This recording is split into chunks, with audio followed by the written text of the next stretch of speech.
श्रीमद् भागवत महापुराण सप्तम स्कंध अध्याय 15 गृहस्थों के लिए मोक्ष धर्म का वर्णन। नारद जी कहते हैं, युधिष्ठिर, कुछ ब्राह्मणों की निष्ठा कर्म में, कुछ की तपस्या में, कुछ की वेदों के स्वाध्याय और प्रवचन में, कुछ की आत्मज्ञान के संपादन में तथा कुछ की योग में होती है। गृहस्थ पुरुष को चाहिए कि श्राद्ध अथवा देव पूजा के अवसर पर अपने कर्म का अक्षय फल प्राप्त करने के लिए ज्ञाननिष्ठ पुरुष को ही हव्य कव्य दान करे। यदि वह न मिले तो योगी प्रवचनकार आदि को यथायोग्य और यथाक्रम देना चाहिए। देव कार्य में 2 और पितृ कार्य में 3 अथवा दोनों में एक एक ब्राह्मण को भोजन कराना चाहिए। अत्यंत धनी होने पर भी श्राद्ध कर्म में अधिक विस्तार नहीं करना चाहिए, क्योंकि सगे संबंधी आदि स्वजनों को देने से और विस्तार करने से देश कालोचित श्रद्धा, पदार्थ, पात्र और पूजन आदि ठीक नहीं हो पाते। देश और काल के प्राप्त होने पर ऋषि मुनियों के भोजन करने योग्य शुद्ध हविष्यान भगवान को भोग लगाकर श्रद्धा से विधिपूर्वक योग्य पात्र को देना चाहिए।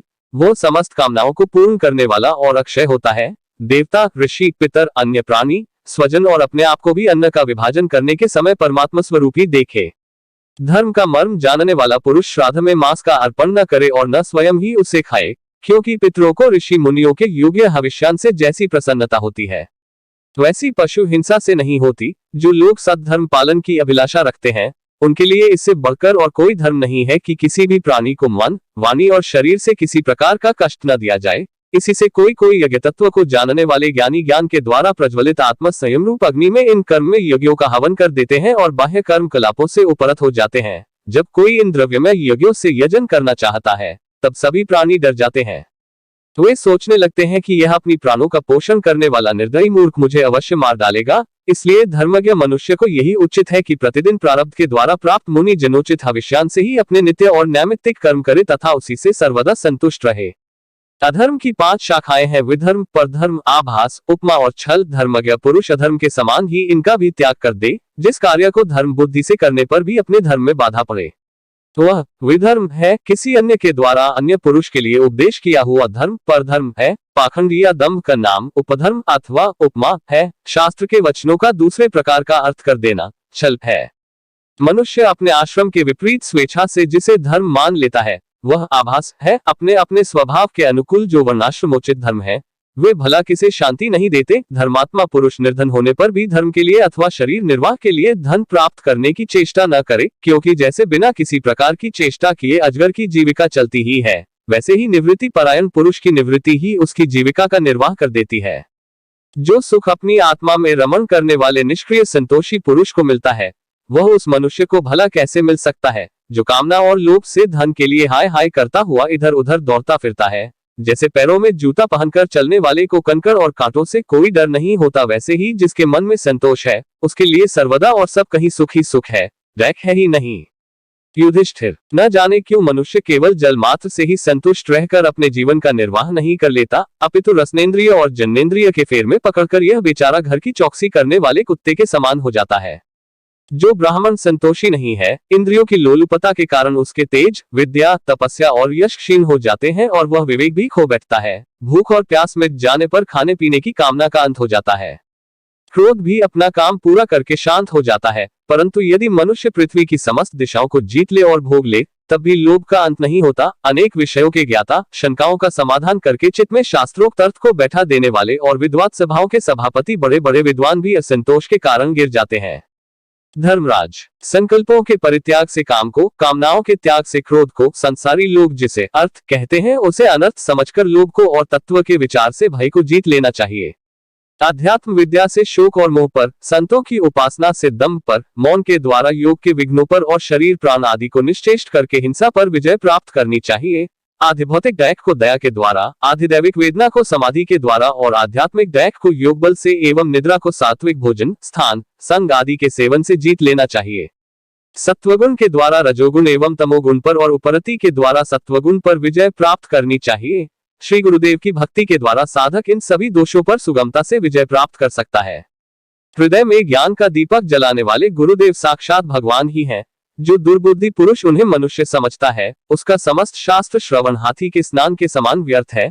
बड़े बड़े योगेश्वर जिनके चरण कमलों का अनुसंधान करते रहते हैं, प्रकृति और पुरुष के अधीश्वर वे स्वयं भगवान ही गुरुदेव के रूप में प्रकट हैं। इन्हें लोग भ्रम से मनुष्य मानते हैं। शास्त्रों में जितने भी नियम संबंधी आदेश हैं, उनका एकमात्र तात्पर्य यह है कि काम, क्रोध, लोभ, मोह, मद और मत्सर इन 6 शत्रुओं पर विजय प्राप्त कर ली जाए अथवा 5 इंद्रियों और मन ये 6 वश में हो जाएं। ऐसा होने पर भी यदि उन नियमों के द्वारा भगवान के ध्यान चिंतन आदि की प्राप्ति नहीं होती, तो उन्हें केवल श्रम ही श्रम समझना चाहिए, जैसे खेती, व्यापार आदि, और उनके फल भी योग साधना के फल भगवत प्राप्ति या मुक्ति को नहीं दे सकते। वैसे ही दुष्ट पुरुष के श्रोत स्मायित कर्म भी कल्याणकारी नहीं होते, प्रत्युत उल्टा फल देते हैं। जो पुरुष अपने मन पर विजय प्राप्त करने के लिए उद्यत हो, वह आसक्ति और परिग्रह का त्याग करके संन्यास ग्रहण करे, एकांत में अकेला ही रहे और भिक्षा वृत्ति से शरीर निर्वाह मात्र के लिए स्वल्प और परिमित भोजन करे। युधिष्ठिर, पवित्र और समान भूमि पर अपना आसन बिछाए और सीधे स्थिर भाव से समान और सुखकर आसन से उस पर बैठकर ओंकार का जप करे, जब तक मन संकल्प विकल्पों को छोड़ने दे।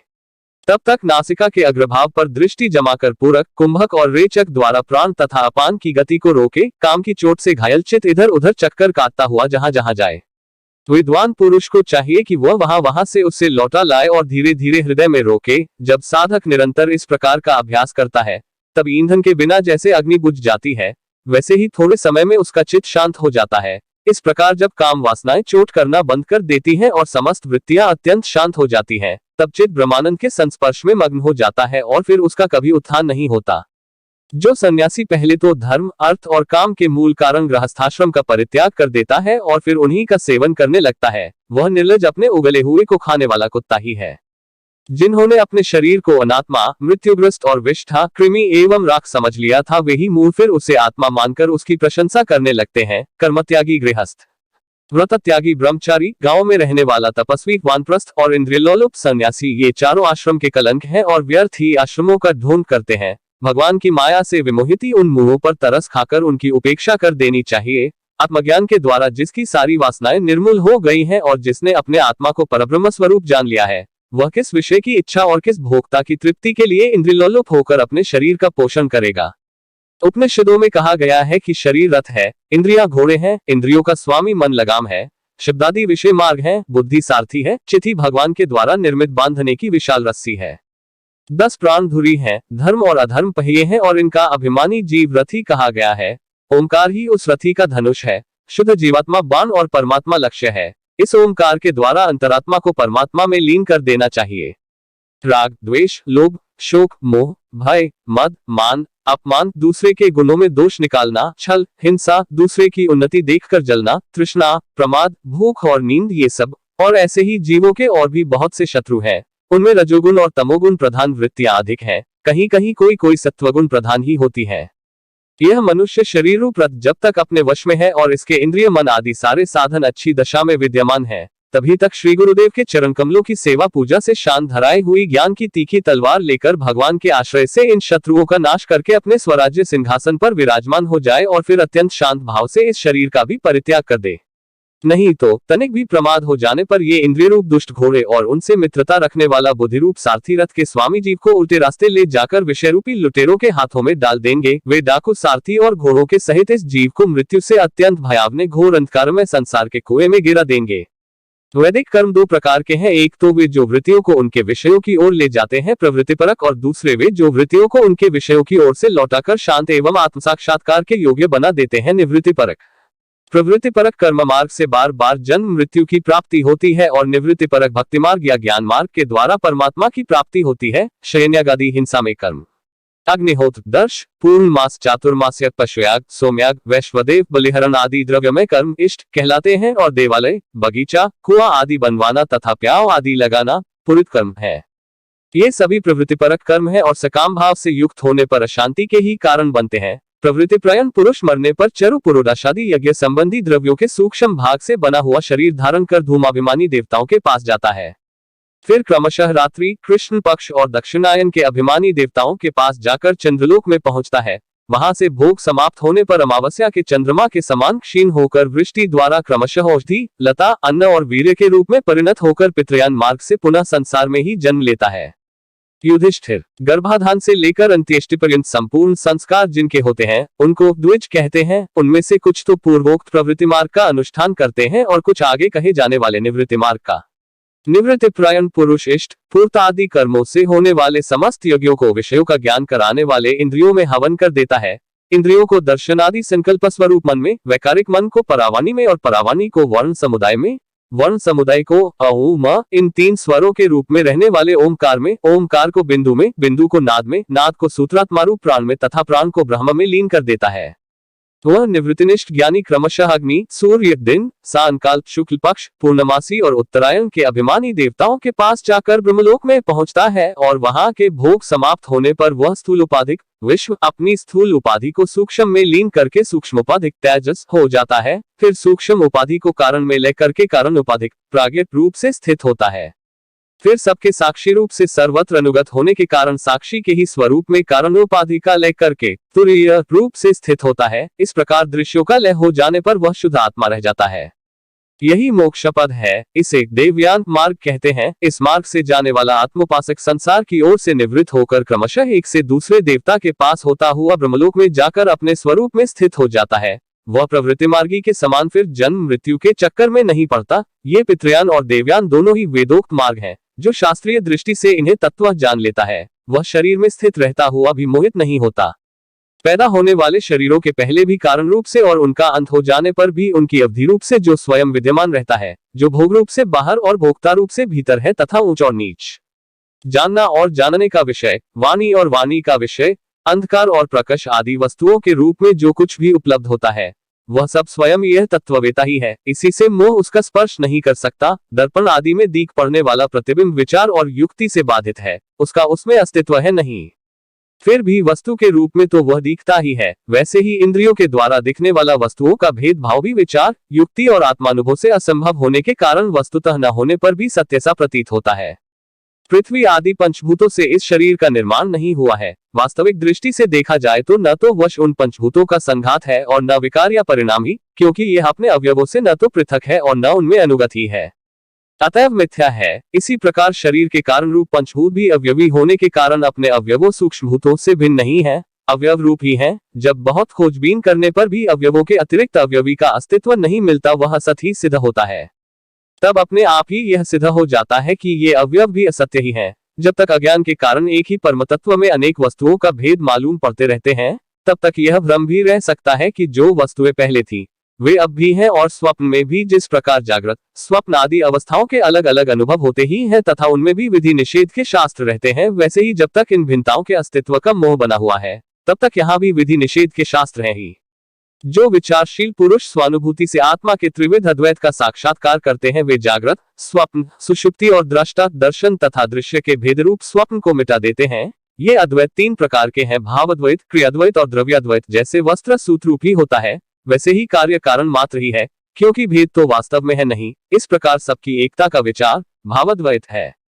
युधिष्ठिर, मन, वाणी और शरीर से होने वाले सब कर्म स्वयं परब्रह्म परमात्मा में ही हो रहे हैं, उसी में अध्यस्त है। इस भाव से समस्त कर्मों को समर्पित कर देना क्रियाद्वैत है। स्त्री पुत्रादि सगे संबंधी एवं संसार के अन्य समस्त प्राणियों के तथा अपने स्वार्थ और भोग एक ही है, उनमें अपने और पराये का भेद नहीं है। इस प्रकार का विचार द्रव्याद्वैत है। युधिष्ठिर, जिस पुरुष के लिए जिस द्रव्य को जिस समय जिस उपाय से जिससे ग्रहण करना शास्त्राज्ञा के विरुद्ध न हो उसे उसी से अपने सब कार्य संपन्न करने चाहिए, आपत्तिकाल को छोड़कर इससे अन्यथा नहीं करना चाहिए।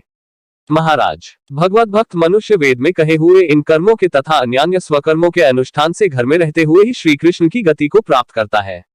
युधिष्ठिर, जैसे तुम अपने स्वामी भगवान श्री कृष्ण की कृपा और सहायता से बड़ी बड़ी कठिन विपत्तियों से पार हो गए हो और उन्हीं के चरण कमलों की सेवा से समस्त भूमंडल को जीतकर तुमने बड़े बड़े राजसूय आदि यज्ञ किए हैं।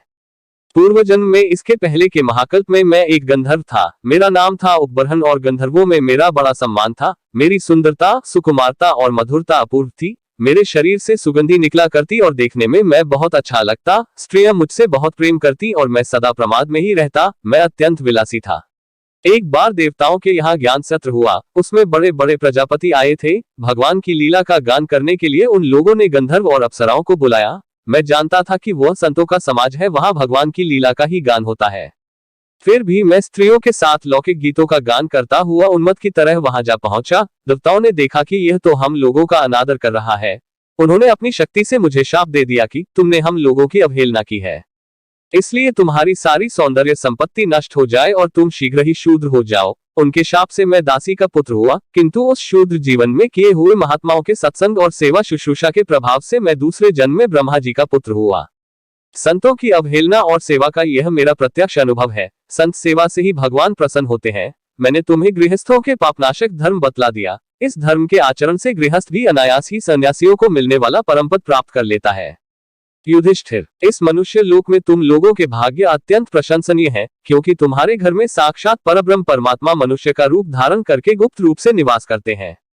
इसी से सारे संसार को पवित्र कर देने वाले ऋषि मुनि बार बार उनका दर्शन करने के लिए चारों ओर से तुम्हारे पास आया करते हैं। बड़े बड़े महापुरुष निरंतर जिनको ढूंढते रहते हैं। जो माया के लेश से रहित परम शांत परमानंदानुभव स्वरूप परब्रह्म परमात्मा है, वही तुम्हारे प्रिय हितैषी मेरे भाई पूज्य आज्ञाकारी गुरु और स्वयं आत्मा श्री कृष्ण है। शंकर ब्रह्मा आदि भी अपनी सारी बुद्धि लगाकर ये है, इस रूप में उनका वर्णन नहीं कर सके, फिर हम तो कर ही कैसे सकते हैं। हम मौन भक्ति और संयम के द्वारा ही उनकी पूजा करते हैं। कृपया हमारी यह पूजा स्वीकार करके भक्तवत्सल भगवान हम पर प्रसन्न हो। श्री सुखदेव जी कहते हैं, परीक्षित, देवर्षि नारद का यह प्रवचन सुनकर राजा युधिष्ठिर को अत्यंत आनंद हुआ। उन्होंने प्रेम विह्वल होकर देवर्षि नारद और भगवान श्री कृष्ण की पूजा की। देवर्षि नारद भगवान श्री कृष्ण और राजा युधिष्ठिर से विदा लेकर और उनके द्वारा सत्कार पाकर चले गए। भगवान श्री कृष्ण ही परब्रह्म है, यह सुनकर युधिष्ठिर के आश्चर्य की सीमा न रही। इस प्रकार मैंने तुम्हें दक्षपुत्रियों के वंशों का अलग अलग वर्णन सुनाया। उन्हीं के वंश से देवता, असुर, मनुष्य आदि और संपूर्ण चराचर की सृष्टि हुई है।